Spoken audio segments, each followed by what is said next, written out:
Tudo bem com vocês? Tudo tranquilo, tudo certinho, tudo em paz? Que bom, né?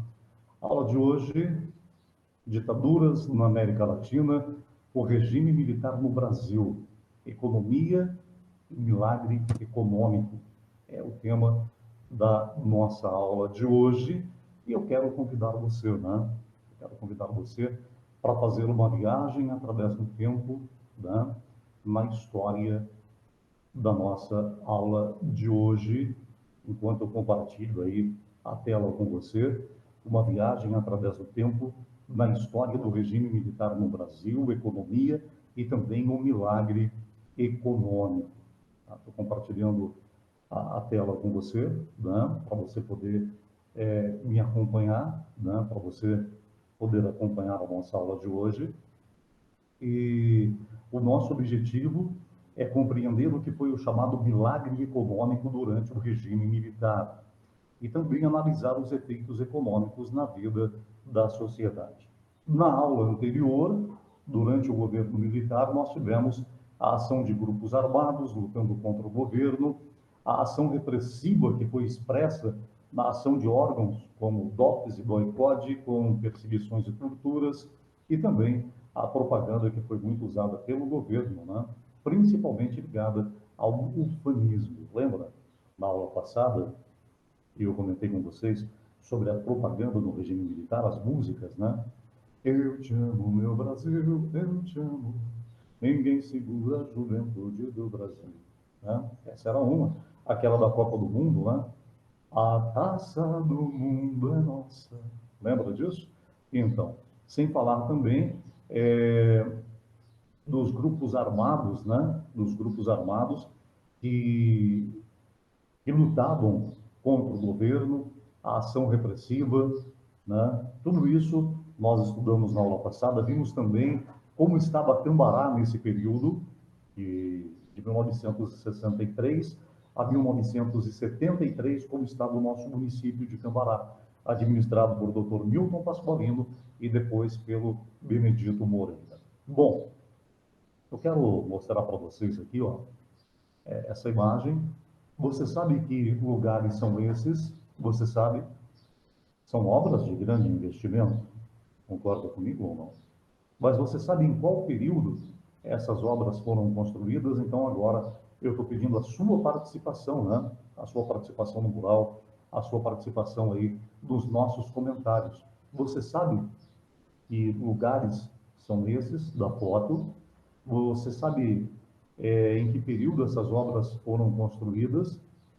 Então, eu quero falar para você agora do milagre econômico, 1968 a 1973. Nós tivemos um grande crescimento da economia brasileira, nós tivemos aí grandes construções de obras. Antônio Delfim Neto, ministro da Economia, entre 1967 e 74, foi um dos responsáveis por tudo isso. E uma das frases do ministro desse período foi: primeiro, temos de fazer o bolo crescer para depois dividi-lo. É uma das respostas do ministro às críticas sobre a desigualdade social no Brasil. Para vocês verem que essa questão de desigualdade social no Brasil vem desde o descobrimento, né? Desde o período pré-colonial. Os principais fatores externos do milagre econômico foram o crescimento dos países que estavam alinhados aos Estados Unidos da América. Principais fatores internos: a entrada das multinacionais de bens de consumo, a concessão de crédito aos empresários, empréstimos estrangeiros também para as obras de infraestrutura. Chamamos, pessoal, de milagre econômico brasileiro, presta bem atenção aí, tá? Você que me acompanha. Chamamos de milagre econômico brasileiro o crescimento da economia a uma taxa média de cerca de 11% ao ano. Os índices da inflação eram relativamente baixos e a expansão triplicada do comércio exterior. Eu vou repetir de novo para você, tá? O milagre econômico recebe esse nome porque o Brasil tinha uma taxa média de crescimento da economia de 11% ao ano. Agora o Brasil está crescendo uma taxa de 1%, 2%. Entendem agora a diferença e por que esse período foi chamado de milagre econômico? Ah, aqui nós temos a propaganda do milagre econômico, né? São imagens que foram criadas pela assessoria de relações públicas durante o regime militar. Até 1964, o Brasil era apenas um país do futuro. Aí o futuro chegou. Até 64, um país do futuro. Aí então o futuro chegou. Esse, esse é um país que vai para frente. Era mais uma música que tinha, né? Este é um país que vai para frente. É. Então, pessoal, o milagre econômico retratado para vocês nessas imagens aqui, ó. Até março de 1964, o Brasil nessa época era presidido pelo João Goulart, né? Aí em março vem o golpe militar, começa o regime militar no Brasil. Em março de 64, até ali o Brasil era apenas um país do futuro. Como dizia Renato Russo, o Brasil é um país do futuro, né? Mas aí vem os militares e aí o futuro, ele chegou. Bom? Muito bem. Empresas estatais. Professor César, o que é isso? Empresas estatais. Fala para mim, nessa manhã, às 10 horas e 34 minutos, manhã de sexta-feira, final de semana chegando, como vocês dizem, né? Aí nos grupos das redes sociais, sextou, sextou, professor, sextou, 10h34 da manhã. O que são empresas estatais, querido professor? Bom, olha só, foram 274 durante o regime militar. Somente no governo Médici foram criadas 99 estatais. Essas empresas estatais comandavam a cadeia petroquímica, as usinas siderúrgicas, a produção e também a distribuição de energia elétrica, as telecomunicações, as estradas e as ferrovias, ou seja, as empresas do Estado, né? Foram 274 empresas durante o regime militar. Pessoal, quando eu estou falando de Estado, eu estou me referindo à federação, estou me referindo ao Brasil, ok? Essas empresas estavam no ramo da petroquímica, usina siderúrgica, produção e distribuição de energia elétrica, telecomunicações, estradas e também das ferrovias. Financiamento público para os grandes proprietários de terra que exportavam para os Estados Unidos e também para a Europa. Muitas empresas de eletrodomésticos e de automóveis, bens de consumos duráveis, sistemas de compras e crédito, recursos para o sistema financeiro de habitação, tá? E também incentivo à construção civil.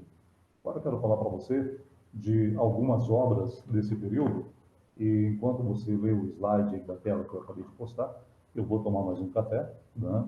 Vou tomar mais um café, e o café já está acabando. E nós estamos aí na quarta aula ainda, né? E a segunda garrafa de café já está acabando. Boiando as palavras, né? Quando eu trabalhava no rádio, eu levava o café, era o que eu dizia no microfone, né? Pessoal, vou pôr um fundo musical aqui, porque agora eu vou molhar as palavras. Muito bem. E foram essas obras faraônicas, hein, gente? Bom, nós tivemos aí as usinas hidrelétricas de Itaipu, no Paraná, e Tucuruí, no Pará. Usinas de energia nuclear, Angra 1 e Angra 2, no Rio de Janeiro. Inclusive, tem uma música do Renato Russo, né, que fala sobre Angra dos Reis, né? É uma dor que dói no peito. Legião Urbana, Angra dos Reis. Ela é antiguinha, né? É antiguinha. É bem antiguinha, né?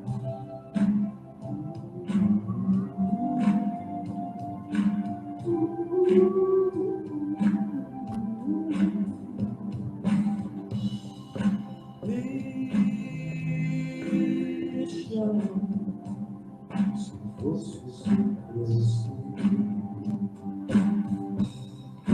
quem te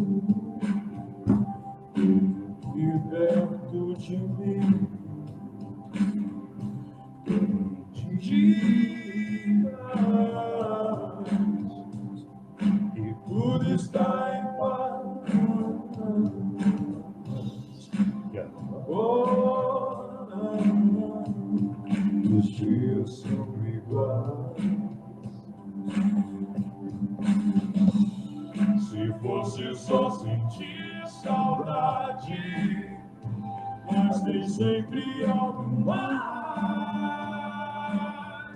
Seja como for, é uma dor que dói no peito. Pode ir agora, que estou sozinho, mas não venha me roubar.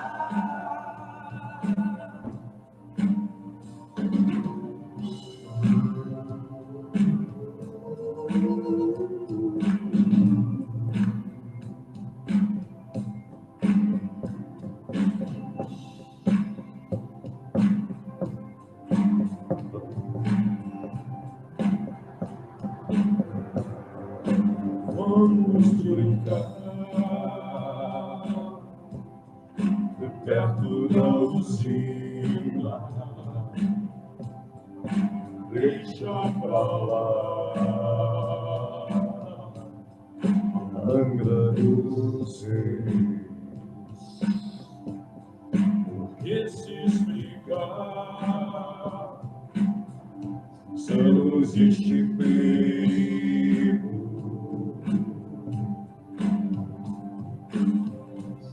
Sente teu coração perfeito batendo a torre, isso dói. Seja como for, é uma dor que dói no peito. Pode ir agora, que estou sozinho, mas não venha me roubar.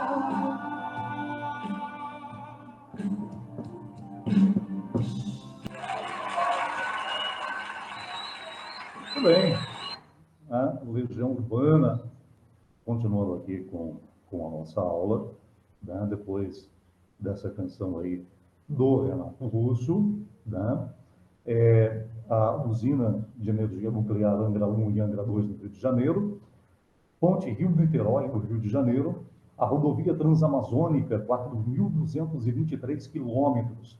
A malha viária aumentou de 3.000 para 45.000 quilômetros asfaltados nessa época. Olha aqui, ó, as obras da rodovia Transamazônica, pessoal, olha isso.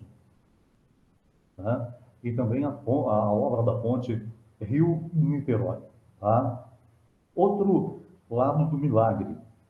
E o outro lado do milagre, hein, pessoal? Aumento das favelas. É isso mesmo. Nas periferias das grandes cidades, loteamentos clandestinos, baixos salários e perda de poder dos sindicatos. Pequenos proprietários rurais perderam suas terras, tendo que trabalhar nas grandes fazendas com produção para exportação. E aí então vem a mão de obra precarizada, que nós chamamos de boia fria. A diminuição dos investimentos em saúde e educação pública, a concentração de riqueza. Os ricos ficavam mais ricos e os pobres mais pobres. Grandes migrações de trabalhadores rurais para as cidades com baixa qualificação e os salários passaram a ser menores. Né? Aqui nós temos uma foto, né? O outro lado do milagre, tá? Aqui uma foto, uma propaganda, uma publicidade de cigarro, né? No Brasil, toda mulher tem charme. Charme era a marca de um cigarro. E embaixo do outdoor, nós temos, né, uma mulher que construiu um barraquinho para poder morar. Né? O outro lado do milagre, um outdoor, um cigarro charme. Né? Toda mulher no Brasil tem charme, a propaganda. E aqui embaixo, uma mulher que construiu um barraco embaixo desse outdoor para poder morar. Aí vem, então, o fim do milagre a partir do ano de 1973. O fim do milagre. O fim do milagre acontece também, fazendo um paralelo com a história de Cambará, no final do governo, né, do prefeito Benedito Moreira. O prefeito Benedito Moreira, ele termina o mandato dele. No ano de 1973, nós temos eleição para prefeito na cidade de Cambará. Quem vai assumir a prefeitura de Cambará em 1974 é Mário Conselvan. E o fim do milagre Ele vem junto com o fim do governo do Benedito Moreira, aqui na cidade de Cambará. Nesse momento, nós temos a guerra entre árabes e israelenses, em 1973, que triplicou o preço do petróleo. O Brasil importava cerca de 80% do petróleo usado. A diminuição da oferta de créditos internacionais. Os baixos salários impediam o acesso ao consumo à maior parte da população. A diminuição do PIB e a inflação que volta a crescer. Tá? Então, aqui nós temos o fim do milagre econômico a partir de 1973. E aí, em 1973, ainda estamos no último ano do governo Médici, Emílio Garrastazu Médici, os anos de chumbo da repressão do regime militar. Né? E, terminando o governo Médici, em 1974, nós iniciamos o governo do Ernesto Geisel. E aqui na cidade de Cambará iniciamos também a administração do Mário Conselvan. Mas tudo isso é assunto para a próxima aula, tá bom? Na aula de hoje, nós estudamos, aprendemos o milagre econômico. Foi um período entre 1968 e 1973 em que houve grande crescimento do PIB no Brasil, lembram? 11% ao ano. Muitas empresas estatais foram criadas, né, gente? Lembra que eu falei para vocês que muitas empresas estatais, elas foram criadas? Mais exatamente, 274 empresas foram criadas. Somente no governo Médici, 99 estatais foram criadas. Obras faraônicas de infraestrutura, vocês lembram o que eu contei para vocês aqui sobre as obras faraônicas? Aqui nós temos uma, a obra da rodovia Transamazônica, mais de 4.000 quilômetros, a obra da ponte Rio-Niterói, e nós temos ainda mais né? Nós temos a usina de energia nuclear Angra 1 e Angra 2 no Rio de Janeiro, as usinas hidroelétricas, deixa eu mostrar para você aqui, as usinas hidroelétricas, né?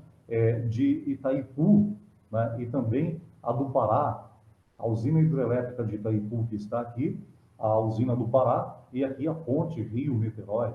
Obras que foram feitas através desse período que nós denominamos de milagre econômico.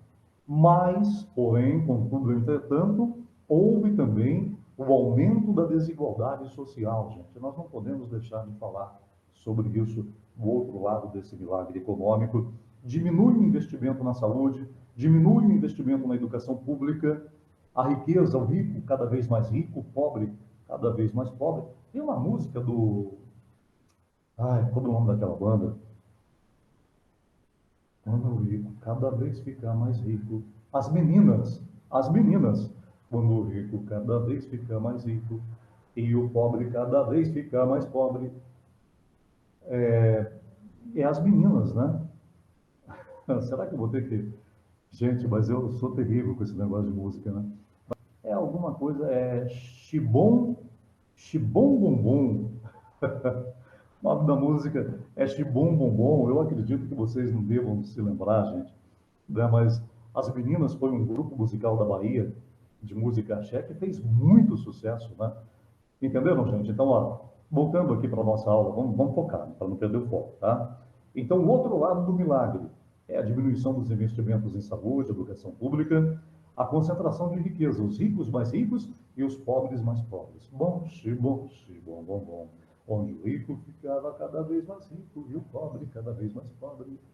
E tivemos também a grande migração de trabalhadores rurais para cidades com baixa qualificação. E aí, então, eles têm salários menores. Olha para vocês verem a situação. Tá? Essa é a situação.